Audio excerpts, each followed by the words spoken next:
Matt Brevner's been working with us for a few months. He's based in Vancouver.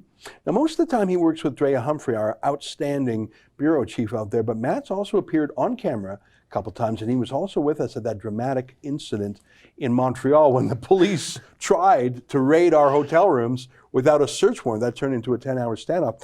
I just talked to Matt before we turned the camera on. I said, is there anything you want to talk about? He said, well, you know, my own story. I'd like to share that with viewers. And, you know, frankly, Matt and I haven't had a chance to really go deep on it anyway, so I'd love to hear it.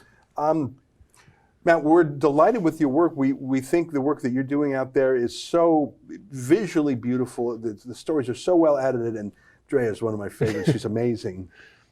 But why don't you tell us a little bit about you, the man behind the camera? Sure. Because I don't think most of our viewers even know you're on a team yet. Sure. Yeah, I'm a musician from Vancouver.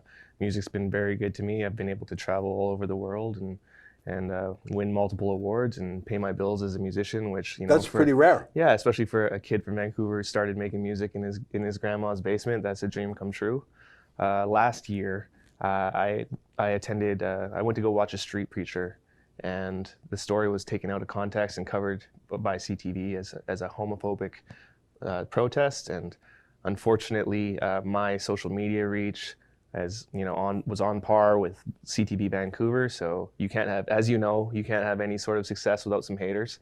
So people who have been, you know, quietly hating me over the years took this as the opportunity to take pot shots at me and labeled it as some sort of homophobic protest, which it was not in any way, shape, or form. And I was subsequently canceled for that. I was dropped from my record label without even them reaching out to me. I know what that feels like, not on the music side, but we've had people deplatform us. No conversation, no appeal, no discussion. It's the height of injustice. Yeah, it's and you know, it's tough. You know, as an entrepreneur, your greatest resource are your relationships. So when something devastating like that happens to you, and you also can't call on familiar friends to help you, it's difficult. So, you know, that led me to, I'm good friends with Alex. I've known Alex for over 10 years. That's Alex who works here in our Toronto office. Yeah, one of my oldest friends. And he's like, hey, you know, maybe we should link you with our reporter, Drea, and she can ask you about what happened. So, you know, we met up and I kind of told her the story. And at the time, it was a devastating experience and I was still getting my footing. So I was like, I don't know if I'm ready to fight this yet. I kind of want to I don't want to reemerge on the defense. I kind of want to let the dust settle and see what's next for me in that way. But I told her, hey, you know, I love what you guys are doing. And if there's any way that I can contribute, you know, I'm out of prudence. I'm quite handy with a camera and I would love to, you know, work with you guys in that capacity. So I started working with you guys part-time, I think last fall.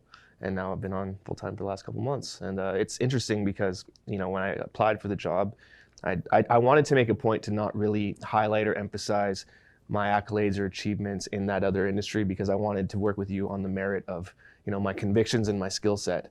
And I knew that if I was given that opportunity, obviously the rest of it would come out. And, you know, every time I'm out with Drea, someone recognizes me either positively or negatively from my career or from, you know, the debacle. So she's like, wait, there's something different about you, right? I'm like, well, actually, yeah, there is. So, and I never thought that life, you know, would take me on this path, but it's amazing to be able to, you know, the thing I really love about working for Rebel is when we show up, we get to be like, people look at us like we're the good guys.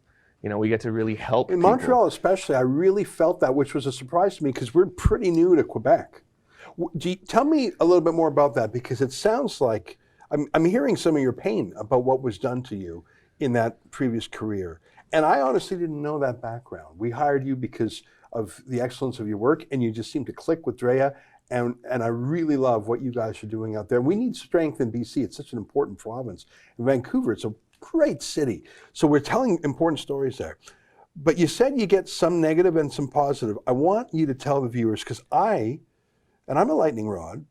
Yeah. I have to say, I go out and about, and it is 99% positive in my life. Tell me about some of the positive feedback you get. Obviously, there's some negative, but I want to hear about the positive. What do people say? What do they refer to, or do they just say, "Hey, keep at it"? What do they say? Well, it's a little bit of everything, but you really understand the impact and the consequences of what we're doing when people reach out to us, especially for like the Fight the Fines initiative. Yeah. Because we're their last line, we're their last help. People can't afford to pay the tickets, let alone like the idea of even, hiring a lawyer is a Very pipe scary dream. to most people. Yeah. How do you even do it? Is the lawyer going to take all my money? How do I know if he's the right guy?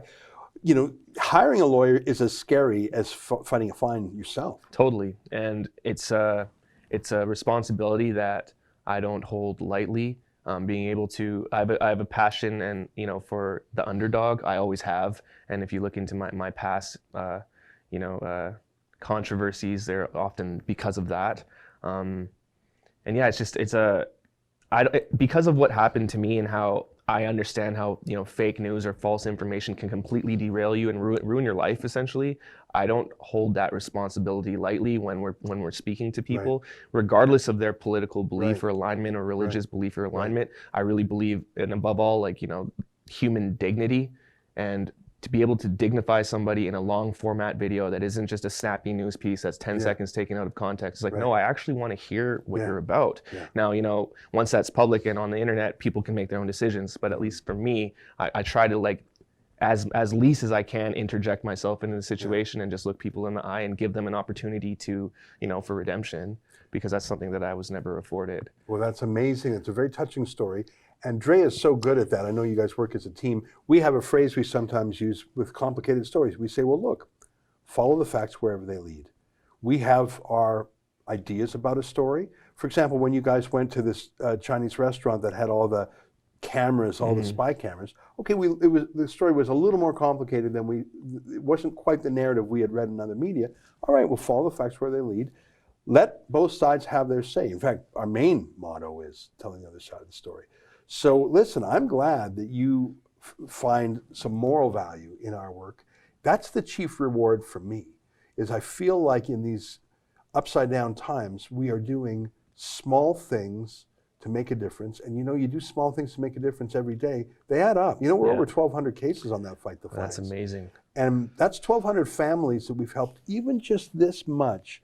I feel like if I go to the pearly gates and St. Peter says, you're not getting in, I'm going to say, whoa, before you kick me out, I want to advocate for myself. I'm going to point to the Fight the Fines. Knowing you might sue. Yeah, I might sue him. I might sue him to let me in. That's a great joke.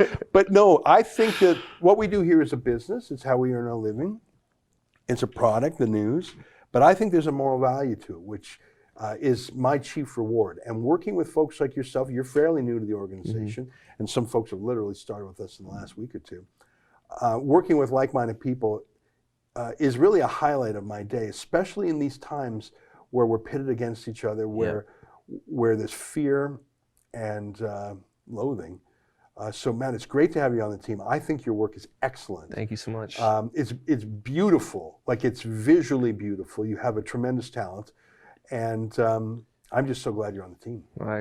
It's an honor and a pleasure to be here, and I really, I feel a duty to not only tell the truth, but make it in a way that's digestible for folks who maybe, look like me or into the same things that I'm into, because, my generation has spam blockers up, but unfortunately they don't have the sharpest discernment for what's spam and what isn't. So I feel like if we can package the truth in a way that people are familiar, at least, to seeing it, and, for me watching Vox and Vice and whatever else, then hopefully we can plant some seeds of truth in people and watch those things grow into, oak trees of righteousness. So amazing. Well, I'm just so pleased you're with us. There you have it. Matt Brevner, one of the new talent here at Rebel News. I'm just so proud of our team, and I hope you are too. And I hope over the course of months and years ahead, you come to follow our different teammates and love them as much as I do.